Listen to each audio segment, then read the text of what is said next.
Hi, good morning my dear friends. So இன்னைக்கான டாப்பிக்கில் நம்ம 3ஆம் வகுப்பு சமூக அறிவியலில் முதல் பருவம் முழுவதுமே பார்க்க போகிறோம். அதாவது 1வது 2வது வகுப்பு சூழ்நிலையியல் அப்படின்ற டாப்பிக்கில் ஃபுல்லாகவே நம்ம கவர் ஆயிடுச்சு. அது ப்ரீவியஸ் வீடியோவில் இருக்குது, போய் செக் பண்ணிக்கோங்க நம்மளோட educational VS Ramesh educational class ரூமில். ஸோ இப்போ நம்ம பார்க்க போகிறது 3rd ஸ்டாண்டர்டோட சோசியல் சயின்ஸில் ஃபஸ்ட்டு டேர்ம் ஃபுல்லாகவே பார்க்க போகிறோம். இதில் உள்ள கண்டென்ட் எக்ஸாம் பாயிண்ட் ஆஃப் வியூவில் என்னெல்லாம் இருக்கும் அப்படின்றத பார்க்கலாம். ஸோ எஸ்ஜிடி எக்ஸாம் அப்படின்னு நம்ம சொல்லும் போது ரொம்ப எளிமையான கேள்விகளை கூட கேட்கலாம், நமக்கு கொஞ்சம் டிஃபிகல்ட்டாக ஃபீல் ஆகும். ஸோ டெட் எக்ஸாமுக்கும் நமக்கு ரொம்ப யூஸ்ஃபுல்லாக இருக்கும்.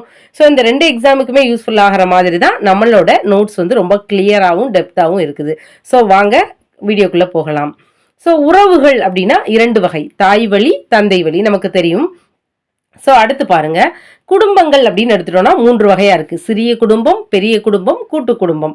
குடும்பமே முதல் பள்ளி அப்படின்னு சொல்றாங்க, குடும்பத்தை தான் முதல் பள்ளின்னு சொல்றோம். ஸோ விருந்தோம்பல் அப்படின்றது தமிழர்களோட சிறந்த பண்பு அப்படின்னு சொல்லலாம். சமுதாயத்தின் அடிப்படை அழகு எது அப்படின்னா குடும்பம்.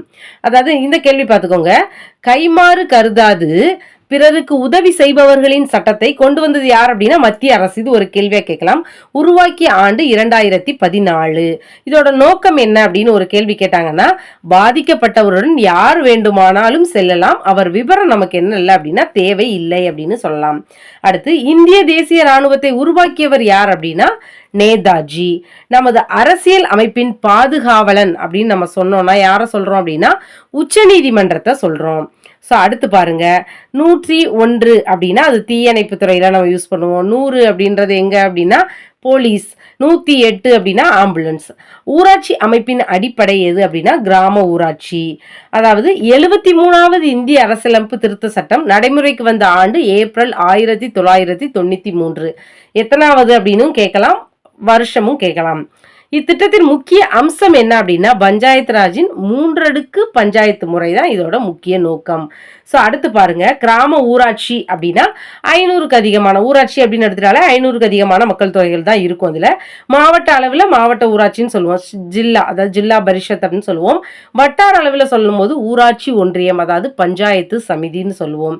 கிராம அளவில் நம்ம சொன்னோம்னா கிராம ஊராட்சி அப்படின்னு நம்ம சொல்லுவோம்.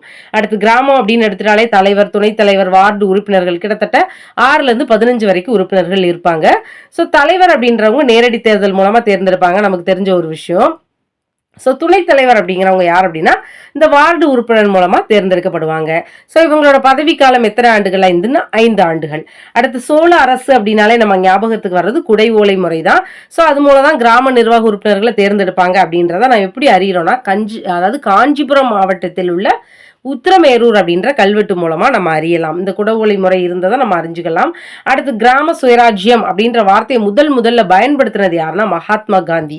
இது ஒரு முக்கியமான கேள்வி. ஸோ அடுத்து சிறந்த பஞ்சாயத்து விருது பெற்ற கிராமம் எந்த கிராமம் அப்படின்னா அது எங்க இருக்கு அப்படின்னு பார்த்துட்டீங்க அப்படின்னா கோயம்புத்தூரில் உள்ள ஓடந்துறை. ஸோ கிட்டத்தட்ட 850 வீடுகள் இலவசமாவே அந்த கிராமத்துல கெட்டி தந்திருக்காங்க. அது மட்டும் இல்ல, அந்த கிராமத்தோட தேவைகள் அதெல்லாமே பூர்த்தி செய்திருக்காங்க. ஸோ அதனால சிறந்த பஞ்சாயத்து விருது இந்த கோயம்புத்தூர்ல உள்ள ஓடந்துறை கிராமத்துக்கு தான் கிடைச்சிருக்கு. ஸோ இந்த கிராமம் தனிப்பட்ட முறையில் பெற்ற விருதுகளை பாருங்க, நிர்மல் புரஸ்கார் விருது, பாரத ரத்னா ராஜீவ் காந்தி சுற்றுச்சூழல் விருது, 2 விருதுகள் இந்த கிராமம் வந்து வாங்கி இருக்குது. ஸோ அடுத்து பாருங்க, மக்களாட்சியின் அடிப்படை அப்படின்னு எடுத்துட்டோம்னாலே கிராம சபை தான். அது கிராம சபை அப்படின்ற ஒரு கூட்டம் வந்து வருஷத்துக்கு எத்தனை முறை கூடுவாங்கன்னா 6 முறை. நம்ம புக்ல கிளியரா இருக்குது பார்த்துக்கோங்க. ஸோ அது எப்போ அப்படின்னு பாருங்க, 6 முறை கூடுறாங்கன்னு சொல்லியிருக்கிறாங்க. ஸோ ஜனவரி 26 அதாவது முதல் கூட்டம் குடியரசு தின விழா அன்று, மார்ச் 22 அப்படின்னா உலக தண்ணீர் தினம் அன்று, மே 1 அப்படின்னா தொழிலாளர் தினம் அன்று, ஆகஸ்ட் 15 அப்படின்னா சுதந்திர தினத்தன்று, அக்டோபர் 2 காந்தி ஜெயந்தி அன்று, நவம்பர் 1 உள்ளாட்சி தினம் அன்று. ஸோ கிட்டத்தட்ட 6 நாட்கள் நம்மளோட 6 நாட்கள் கிராம சபை கூட்டம் வருடத்திற்கு 6 முறை வந்து கூட்டுறாங்க. ஸோ நகராட்சி அப்படின்னா அதுல எவ்வளவு மக்கள் தொகைகள் இருக்குன்னு பாருங்க, 5000 to 30,000 மக்கள்களை கொண்டுள்ளது. தீயினால் பரவும் புகையை சரி செய்ய நம்ம என்ன செய்யணும்னா வாய் மற்றும் மூக்கை ஈரத்துணியால மூடணும். சரியா? அடுத்து பாருங்க, தீ விபத்து ஏற்படும் போது என்ன செய்யணும்னா சணல் பையை கொண்டு அணைக்க வேண்டும். குறைந்த மின்னழுத்தத்தால் விபத்து ஏற்படும் போது எது கொண்டு அணைக்கணும்னா தண்ணீர் கொண்டு தீயை அணைக்க கூடாது. ஸோ இது ஒரு கேள்வியா கேட்கலாம். தண்ணீரை வச்சு தீயை வந்து என்ன செய்யக்கூடாதுன்னா அணைக்கக்கூடாது, லோ வோல்டேஜ்னால ஏற்படக்கூடிய ஆக்சிடென்ட்டுக்கு. ஸோ சாலை போக்குவரத்து அப்படின்னா விளக்கு இல்லாத இடத்துல, நம்ம சிக்னல் இல்லாத இடத்துல போகும்போது என்ன செய்யணும்னா ஃபர்ஸ்ட் ரைட் போய் நெக்ஸ்ட் வந்து என்ன செய்வோம் லெஃப்ட், நெக்ஸ்ட் ரைட் போய் கடக்க வேண்டும். அதாவது வலது பக்கம், இடது பக்கம், அப்புறம் வலது பக்கம் பார்த்து கடக்க வேண்டும்.